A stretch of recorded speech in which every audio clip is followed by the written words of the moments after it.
Welcome to the Soya Says Podcast. This is episode number 5. And since it's New Year's and people tend to think about goals and priorities and resolutions and stuff that they want to get done, I thought of talking about one of my previous blogs around the 4 things everyone should add in their daily to-do list. And here's a quote from Bill Gates to get you started. Most people overestimate what they can do in 1 year and underestimate what they can do in 10 years. So having a plan of what you want to achieve in 1 year is something nobody gets right when they do it for the first time. I have been doing this for 6 years now, and what I like to do is to list down everything that I want to get done in a year and also note a tentative ETA month. ETA, for those that don't know, is estimated time to arrival, and which might sound like something from the airline industry, but it basically means the end date in project management. What is the end date? So I basically note down the end month of when I want to achieve a certain goal, and I have several goals in the list that I prepare every year.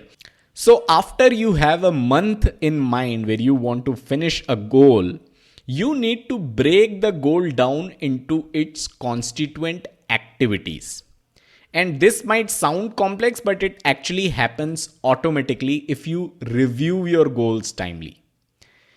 Here's something you should never do, and that is writing down your goals and then never ever coming back to them for measuring your progress. I think one of the biggest problems that people have with goals is that they do not measure progress at all. That is also why we have a lot of people in the gyms in the month of January, but then 2 to 3 months down the line, we are back to business as usual. That's because A, we did not list down what our goal was. It was simply something we told our friends, or we told ourselves, our relatives and people that are close to us. We just told them that, this year my goal is to go to the gym. One of my goals is to go to the gym. B, when the initial excitement of going to the gym faded away, and on top of all this, since we were not really measuring our goals, updating them, writing those goals down and writing what their status is, 6 to 7 months down the line, we might even forget that one of the goals we had was to go to the gym. So that's why it's important to create a list of all the goals and come back to this list either every week, every 2 weeks, or at least once a month, and write down what the status of our goals is. And doing this can be very, very helpful. Every time you look at a goal and write its status, this is something you are basically writing to yourself. You're not publishing this on social media. You're not sharing it with your friends or family. This is something that you're writing for yourself. You're writing to yourself, okay, I had this goal and this is the status of this goal. And you cannot really lie to yourself. Actually, lying to yourself is extremely difficult, because who are you fooling really? So that is why if gym was one of your goals and you're not doing it anymore in March, you will write something like, not going to the gym because I'm too lazy to do so. And that is something you need to write for the rest of your year. That is definitely going to make most of us more accountable towards our goals and going to the gym. And that's the whole point of this entire drill. Now, I'm not really talking about goals in this episode because my focus is on the to-do list.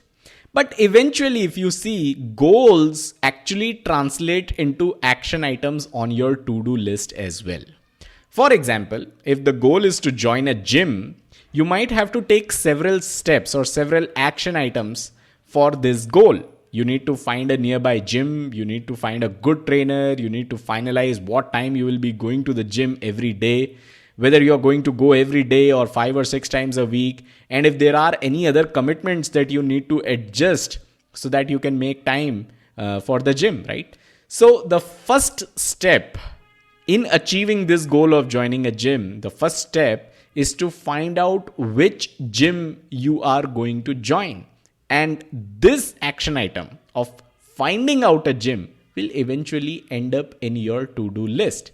So in the terms of project management, this is called work breakdown structure, basically breaking the work down into manageable pieces. I'm not going to go in any further detail on work breakdown structure here. So I'll also give a real example from last year. So I wanted to basically fix all of my relationships with the banks. I was done with all the banks that I had, all the accounts that I had, and all the cards that I carried. So I thought, I need to streamline all of my relationships that I have with banks. And banks like to use this word relationship, so that is why I'm using it. So there were underlying constituent activities of this goal as well. So I had a list of 50 things that I wanted to achieve in year 2020. One of it was to fix my relationship with the banks. And fix your relationship with the banks, if you break it down, you will find a lot of constituent activities. They could be, do I need all these accounts that I have? Or can I close some of them? Am I paying any annual fees on all the cards that I have? If yes, how much am I paying? Can I get a free card instead? Or if I cannot get a free card, do I really need this bank's card? Do the banks have my correct address? Are the nominee details updated? Etc. etc. So this was one of my goals.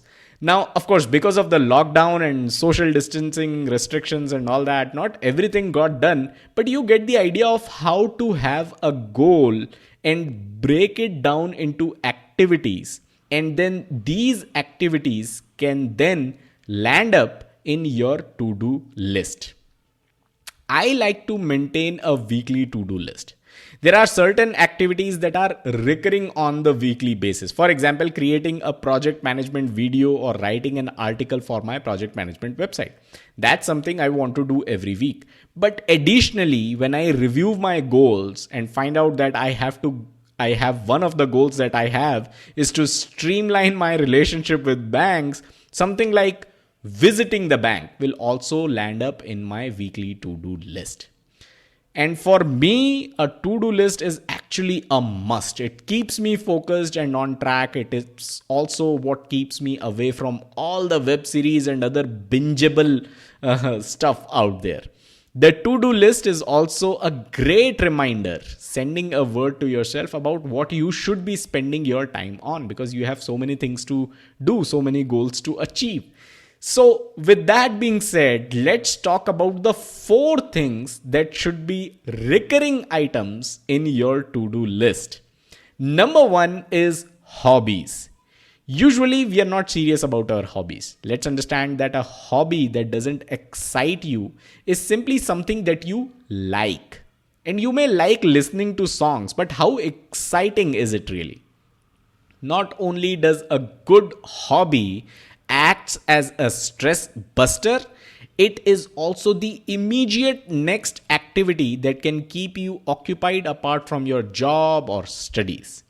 Investing some time daily in a hobby also ensures that you don't get stuck in this vicious home office home cycle. So get a better hobby than listening to songs or watching movies, something that excites you, something that's productive, and you should be all set.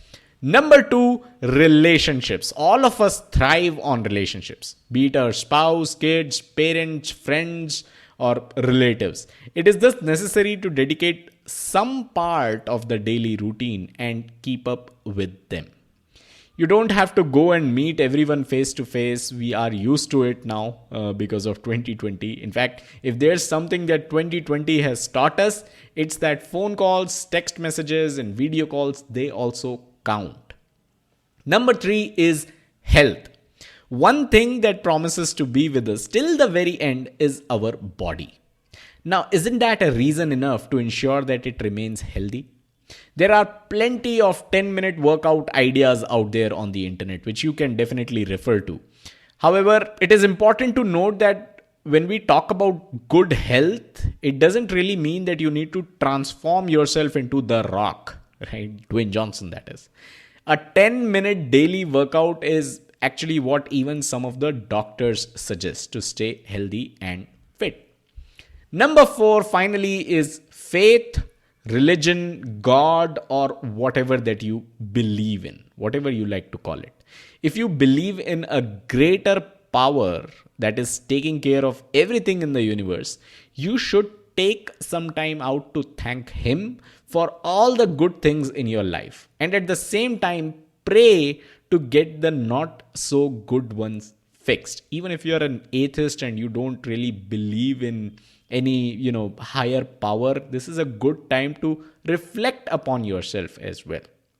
Now, you may have ample daily time, or you may have no time every day at all. In either case, these 4 can definitely make it in your to-do list. So I hope this podcast gave you a broad template of what can go into your to-do lists and how this list is related to your annual goals. And I wish that all of us get much more productive this year.